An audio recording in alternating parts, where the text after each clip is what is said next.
हर हर महादेव दोस्तों, हर हर महादेव दोस्तों। आज हम सोमनाथ जी में हैं। सोमनाथ जी का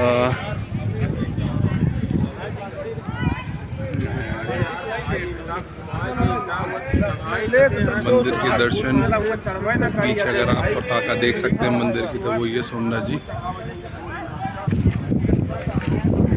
दोस्तों। ये आप देख सकते हैं सोमनाथ जी का मंदिर मेरे पीछे। तो दोस्तों आपको एक चीज़ बताता हूँ, ये सोमनाथ हाँ। तो दोस्तों लोगों को पता नहीं है कि 12 ज्योतिर्लिंग और 4 धाम कहाँ स्थित हैं, भारत में वो कहाँ कहाँ हैं। तो भगवान शिव की कृपा से मेरे 12 ज्योतिर्लिंग 4 धाम की यात्रा 2022 में पूरी हो गई थी। अब दोबारा स्टार्ट करी है परिवारजनों को यात्रा पूरी कराने के लिए। तो मैं आपको बताता हूँ ये 12 ज्योतिर्लिंग है किधर।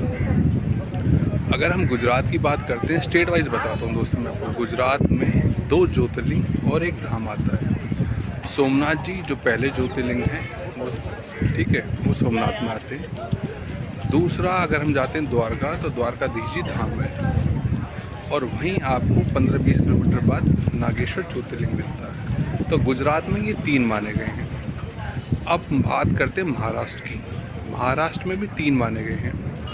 एक कृष्णेश्वर ज्योतिर्लिंग, दूसरा त्र्यंबकेश्वर ज्योतिर्लिंग, और उससे अगला है भीमाशंकर ज्योतिर्लिंग। सो दोस्तों महाराष्ट्र में 3 है, बट अगर आप कभी जाओगे महाराष्ट्र तो वहाँ के लोग 5 ज्योतिर्लिंग बताते हैं, जो ऐसा नहीं है, एक्चुअल में 3 ही ज्योतिर्लिंग। गुजरात और महाराष्ट्र ऐसे हैं 2 स्टेट हैं जहाँ 3 या तो ज्योतिर्लिंग है या धाम है। उसके बाद नंबर आता है दोस्तों 2 की, जो है मध्य प्रदेश में। मध्य प्रदेश में 2 कौन से हैं? एक तो महाकाल जी उज्जैन में, और दूसरा सोमनाथ जी, नहीं सॉरी ओमकारेश्वर जी। तो मध्य प्रदेश में ये 2 स्थित हैं दोस्तों। अब अगले स्टेट की बात करते हैं। फिर आते हैं 2 किस्में हैं उत्तराखंड में। उत्तराखंड में है एक केदार बाबा और एक बद्रीनाथ जी। तो ये कुछ स्टेट हैं जहाँ 2-2 हैं। अब बात आती 1-1 ज्योतिर्लिंग की। अगर हम यूपी जाएं दोस्तों, तो वहाँ काशी विश्वनाथ जी हैं, यूपी में 1 ज्योतिर्लिंग है, ठीक है। झारखंड में बाबा बैजधाम है, वो 1 ज्योतिर्लिंग है, ठीक है। तो ये 1-1 ज्योतिर्लिंग हो गया। अगला ज्योतिर्लिंग हाँ, आंध्र प्रदेश में श्रीशैलम में मल्लिकार्जुन जी हैं। और तमिलनाडु की बात करें तो दोस्तों तमिलनाडु में 1 ज्योतिर्लिंग है, ठीक है, रामेश्वरम। वही ज्योतिर्लिंग है, वही धाम है, ठीक है दोस्तों। तो तमिलनाडु में भी 1 है, बट मान्यता 2 मानी जाती है, ठीक है दोस्तों। अगला आते हैं उड़ीसा। उड़ीसा में धाम हो गया हमारा दोस्तों, धाम का नाम है जगन्नाथ जी, जगन्नाथपुरी। तो इस तरीके से दोस्तों हमारे 12 ज्योतिर्लिंग 4 धाम की यात्रा इन स्टेटों में होती है। और ये भी मज़े वाली बात है दोस्तों, अगर आप ये 12 ज्योतिर्लिंग 4 धाम की यात्रा कर लेते हो तो आप पूरा हिंदुस्तान घूम लेते हो, और भोले बाबा के इससे खूबसूरत दर्शन नहीं हो सकते। तो उम्मीद करता हूँ दोस्तों आप लोगों को ज्योतिर्लिंग और धाम पता चले होंगे कौन से स्टेट में कितने हैं। और एक और चीज़ है दोस्तों, कृष्ण जी की जो मान्यता है वो पूरे भारतवर्ष है। क्योंकि रीज़न भी क्या है, कृष्ण जी मथुरा में पैदा हुए हैं, ठीक है। द्वारका में द्वारकाधीश जी हैं, वहाँ उन्होंने अपनी सत्ता संभाली, उन्होंने अपना जीवन यापन करा, ठीक है दोस्तों।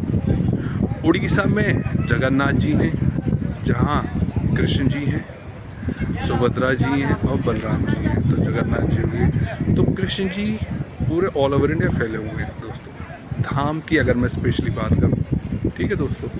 अगला आते हैं बद्रीनाथ। बद्रीनाथ विष्णु जी का स्वरूप है, वहाँ उन्होंने तपस्या करी थी, ठीक है दोस्तों। और रामेश्वरम, और राम जी ने भगवान शिव की पूजा करी थी रावण को मारने से पहले, और रामेश्वर ज्योतिर्लिंग की स्थापना करी थी। तो इस तरीके से दोस्तों विष्णु जी के जो स्वरूप हुए, कृष्ण जी हों, राम जी हों, या उनके खुद के रूप हों, वो धाम माने गए। यानी विष्णु जी के धाम माने गए 4 धाम। और 12 ज्योतिर्लिंग कहाँ हैं? वो भोले बाबा के, जो माने गए हैं कि साक्षात भोले बाबा वहाँ रहते हैं, साक्षात रहते हैं। तो उम्मीद करता हूँ दोस्तों आपको क्लियर हो गया होगा कि 12 ज्योतिर्लिंग 4 धाम कहाँ कहाँ हैं और क्यों हम ज्योतिर्लिंग की पूजा करते हैं, भोले बाबा की पूजा करते हैं और क्यों हम धामों की पूजा करते हैं। वैसे कहते हैं दोस्तों, हिंदुओं में माना गया है कि 4 धाम की यात्रा जरूरी है, जीते जी 4 धाम यात्रा करनी चाहिए। बट कहते हैं ना, प्रभु ने इतना लंबा जीवन दिया, हर रोज़ उसे एंजॉय करो। तो 12 ज्योतिर्लिंग 4 धाम की यात्रा एक सपना होता है, एक ड्रीम होता है। भोले बाबा की कृपा से मेरा ये ड्रीम पूरा हुआ है, उसके लिए कोटि कोटि नमन। हर हर महादेव।